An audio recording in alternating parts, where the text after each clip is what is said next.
디모데전서 2장 8절에서 15절 말씀을 교독하겠습니다.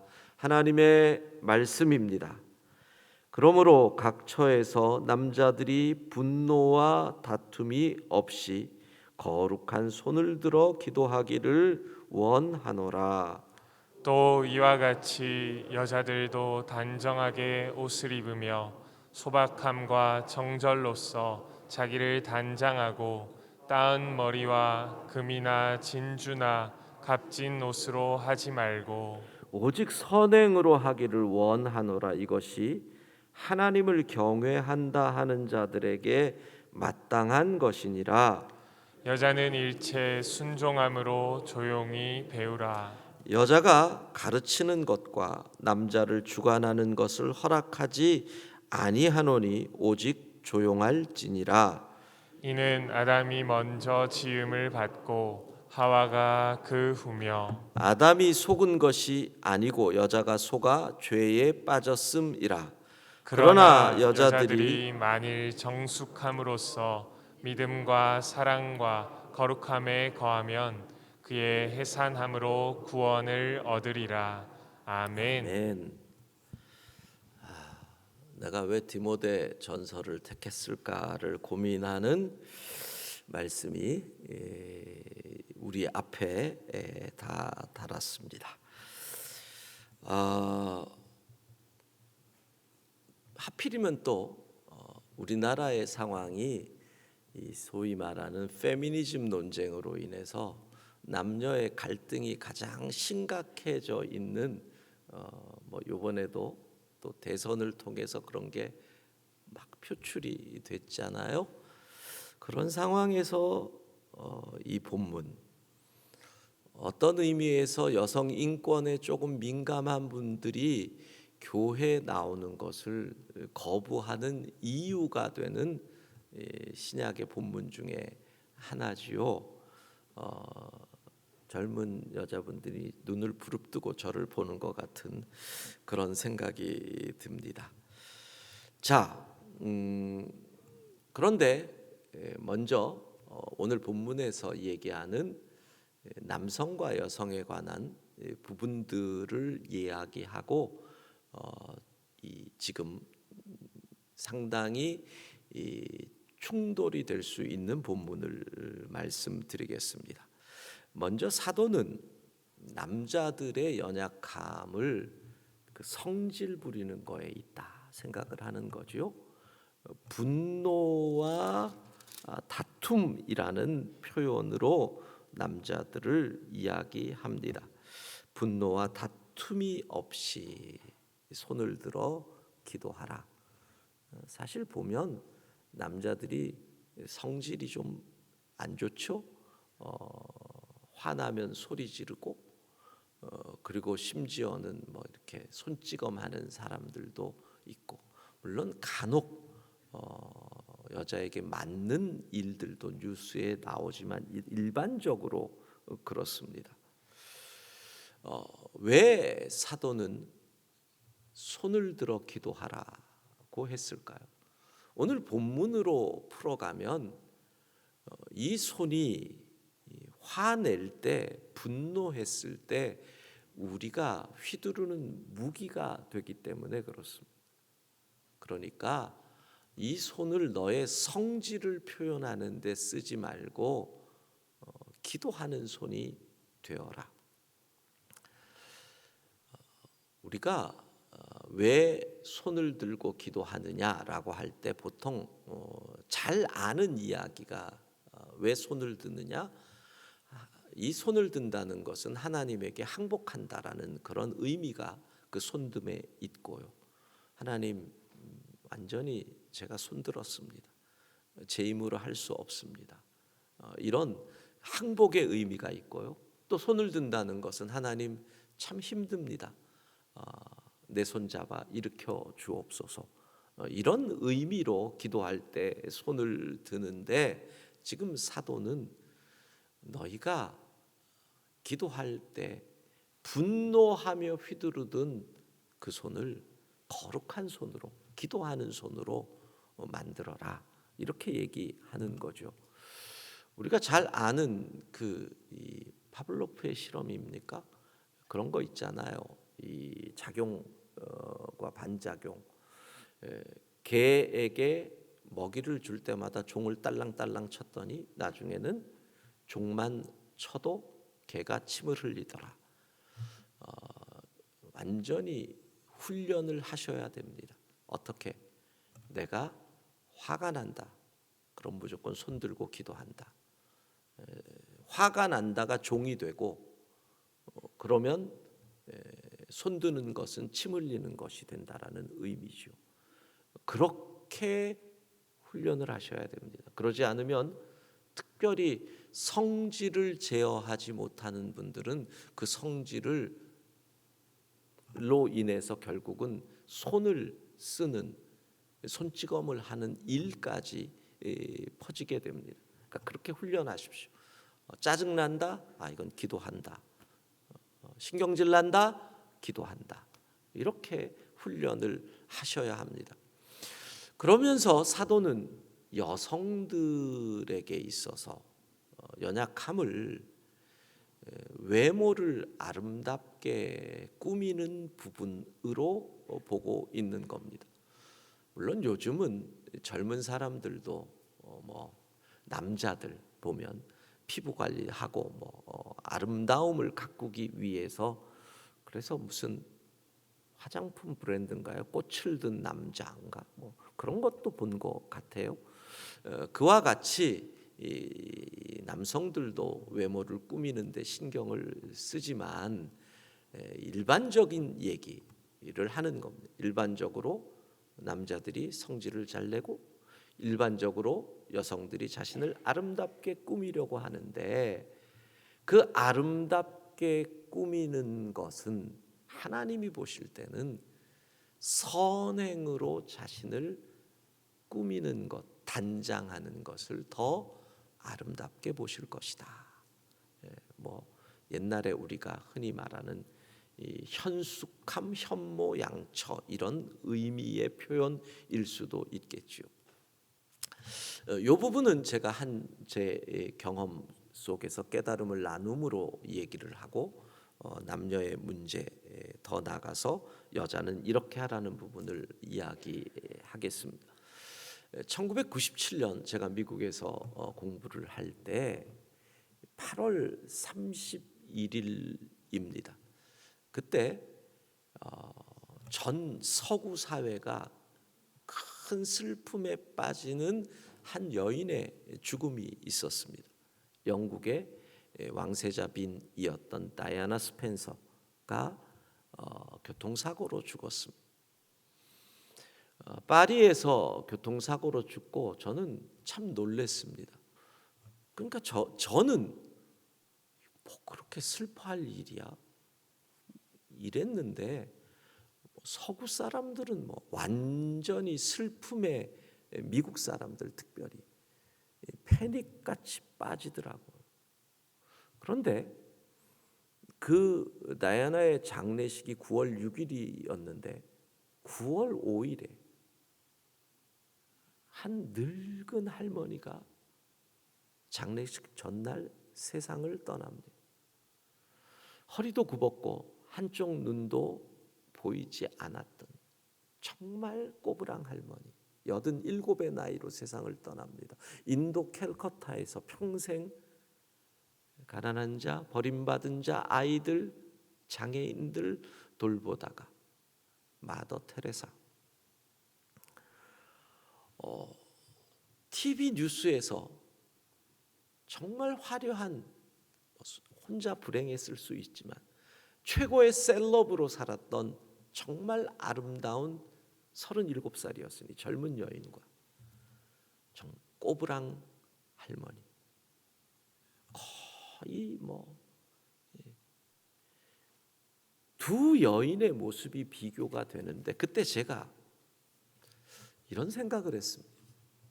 하나님은 왜 하필이면 이때 테레사라는 할머니를 데려가셨을까? 무엇을 우리에게 그냥 교훈을 얻고 싶었죠. 네, 제가 개인적으로 무엇을 우리에게 알려주고 싶으셨던 것일까? 사랑과 섬김으로 자신을 단장했던 이 여인이 내 눈에는 훨씬 아름답다.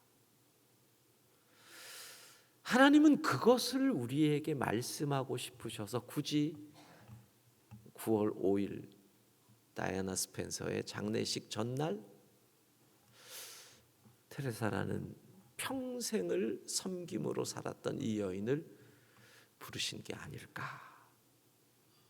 그래서 이렇게 얘기합니다. 선행으로 단장해라. 이것을 여성들에게 주는 말씀입니다. 자, 그러면 이제 오늘 그러면서 사도는 그냥 거기서 끝내면 좋은데 여자는 일체 순종함으로 조용히 배우라. 남자분들이 좋아하는 말씀인가요? 여자가 가르치는 것과 남자를 주관하는 것을 허락하지 아니하니 오직 조용할지니라.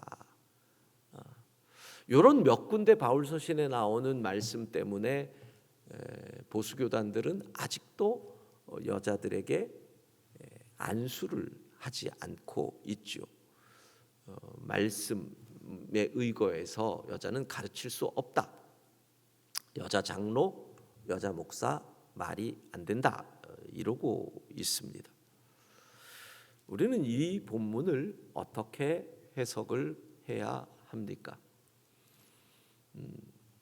자, 우선 왜 사도는 굳이 여자는 조용해라, 여자는 가르치지 마라 이런 얘기를 디모데에게 썼을까요? 그것은 거꾸로 얘기하면 여러분 성경을 잘 보셔야 돼요. 지금 에베소 교회에 이런 문제가 있다는 겁니다. 에베소 교회에서 알 수 없지만 어떤 여자가 앞에서 가르치는 문제가 있다라는 거죠. 그러니까 디모데에게 이런 거 조심해라. 위에 있는 것도 마찬가지입니다. 여자들이 진주나 금이나 값진 옷, 초대교회를 알다시피 그렇게 많은 인원이 모이지는 않았죠. 거기에 가난한 종들도 예배에 많이 들어왔는데 교회에 들어오는 화려하게 옷을 입은 귀부인들이 들어옴으로 소위 말하는 교회 내에서 빈부의 격차와 위화감들이 조성되는 일들이 일어나는 현실이 그 속에 있는 거거든요. 그런 현실 속에서 실제로 초대교회에 나타났던 문제 중에서 유달리 그 시절에는 여성 예언자들이 많이 있었습니다. 이해는 될 것 같습니다. 지금도 그렇지만 2000년 전의 여성들의 신분은 아주 어려웠죠. 차별, 때로는 매를 맞기도 하고 출산의 기계처럼 사용되던 그러한 여성들이 교회에 들어와서 한이 많으면 이 한을 풀지 못하면 그런 것으로 인해서 이 잡신이 많은 그 시절에는 이 신들림들이 많이 생겼던 것, 그것이 영적인 세계죠. 그래서 그런지 이 여성 예언자들이 많습니다. 그 대표가 계시록에 나오는 두아디라 교회에 보면 거짓 자칭 선지자라 하는 이세벨이 너희에게 허용하였다. 이 두아디라 교회를 책망하시는 주의 사자의 말씀. 이와 같은 이 여성 거짓 선지자들이 초대교회 내에 많았다라는 배경이 있습니다. 그리고 또 하나는 에베소 교회가 알다시피 그 지역이 이 아뎀이라고 하는 여신을 섬기던 지역입니다. 아르테미스 신전이 세계 고대 7대 불가 사이에 속할 정도로 엄청난 큰 신전.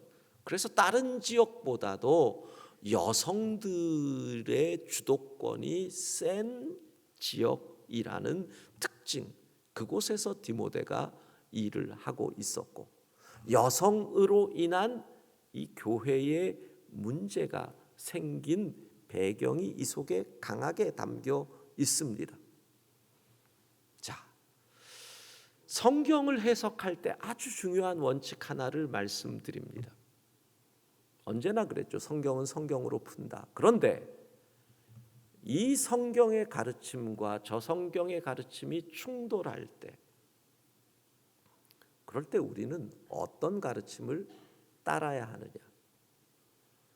성경의 에베소서에도 여자는 남자에게 여기도 여자는 조용해라. 그런데 갈라디아서 3장 28절 말씀 보면 이렇게 나와 있죠. 너희는, 우리 같이 읽을까요?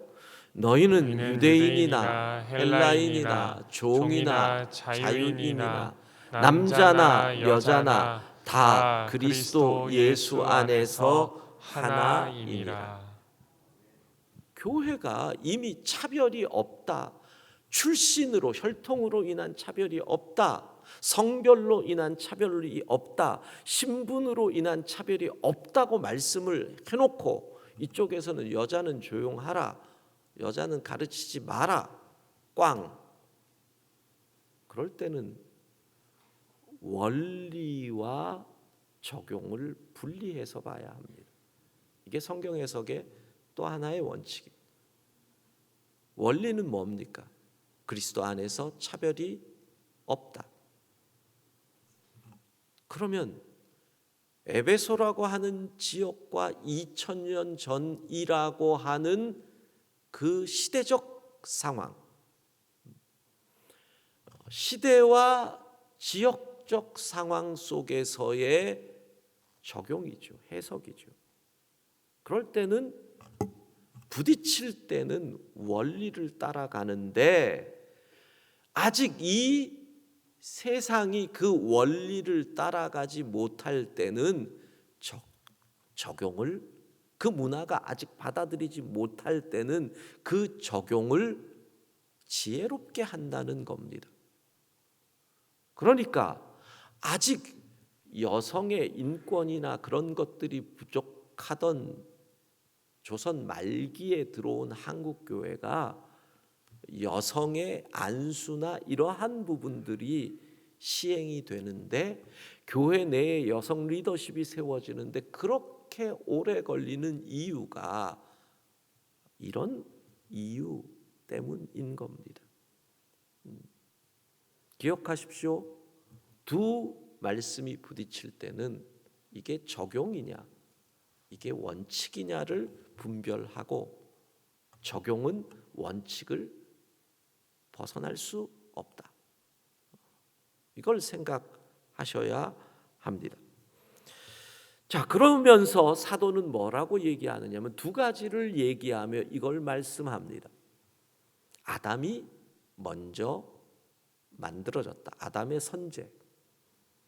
그런데 하와가 먼저 죄를 지었다. 그러니까 여자는 조용하고 남자를 따라라. 이러기 때문에 우리는 더 헷갈리는 거죠. 여기서 우리는 15절을 볼 필요가 있습니다. 15절 말씀, 사도는 이 15절에서 그러나, 여기서 그러나는 뭐겠습니까? 이 문제가 어떻게 해결이 되겠느냐. 그러나 여자들이 이렇게 하면 해산함으로 구원을 얻으리라. 해산함으로 구원을 얻으리라. 자, 출산은 여자가 지은 죄에 대한 심판이었습니다. 출산 자체보다는 출산의 고통이죠.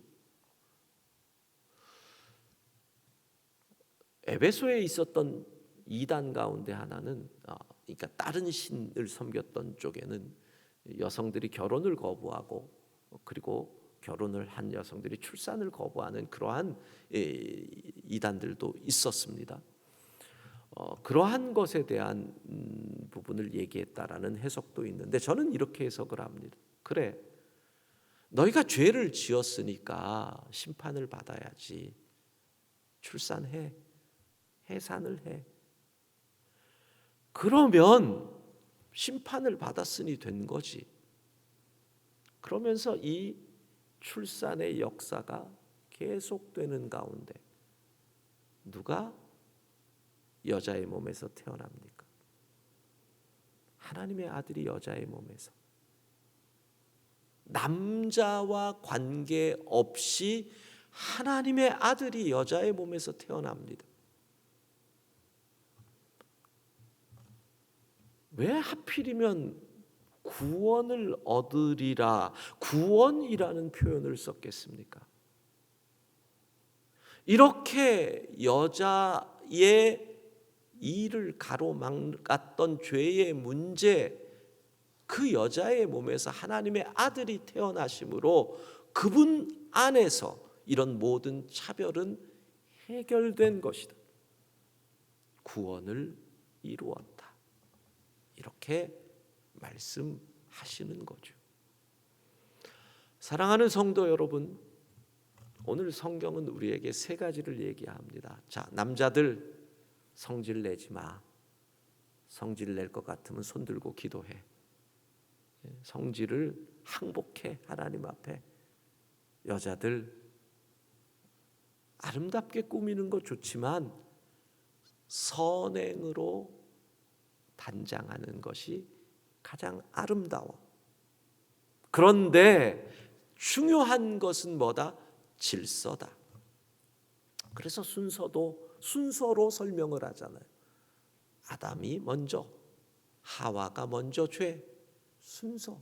이 모든 것에서 질서를 잊지 마라. 질서라는 것은 뭐예요? 이것을 적용하는데도 그 시대의 문화와 그 시대의 상황에 맞추는 게 질서거든. 질서를 잊지 마라. 오늘 남자분들은 성질 내지 마시고, 성질 날 것 같으면 손 들고 기도하시고, 여자분들은 사랑과 섬김으로 아름답게 꾸미고, 우리의 삶 속에서는 주께서 세우시는 질서가 은혜롭기를 소망합니다.